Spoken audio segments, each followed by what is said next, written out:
Assalamualaikum warahmatullahi wabarakatuh. Saya Ali Febrian Agustian dari Prodi Ekonomi Pendidikan semester 4. Saya akan mempresentasikan tentang teori human capital.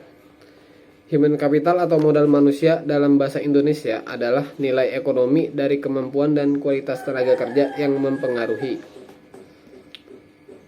Kualitas ini termasuk pendidikan tinggi, pelatihan, teknis di tempat kerja, kesehatan, dan nilai-nilai seperti ketepatan waktu.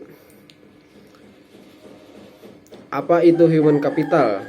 Dalam arti paling dasar, human capital mengacu pada sekelompok orang yang bekerja untuk perusahaan atau memenuhi syarat untuk bekerja pada suatu perusahaan sebagai tenaga kerja. Poin utama dalam human capital adalah sumber daya manusia. Human capital adalah gabungan dari pengetahuan, keterampilan, pengalaman, dan kualitas sosial yang berkontribusi pada kemampuan seseorang untuk melakukan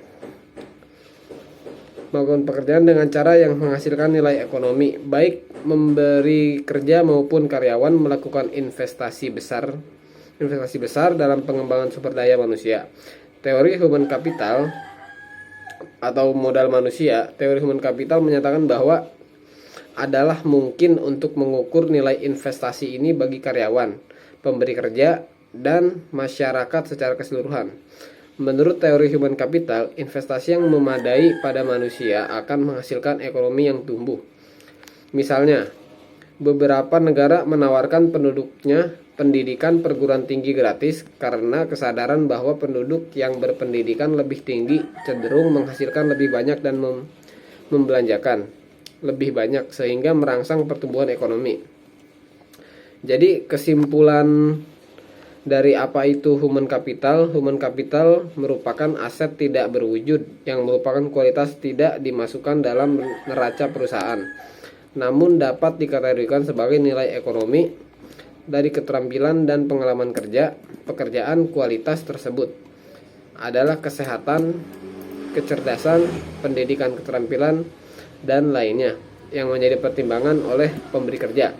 Dan contoh dari human capital adalah karyawan yang sangat diandalkan dalam perusahaannya. Jadi dia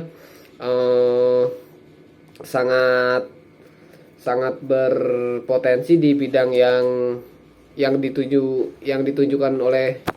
ditugaskan untuk dia. Ya, terima kasih dari saya Ali Febrian Agustian. Mohon diterima. Terima kasih, Bu.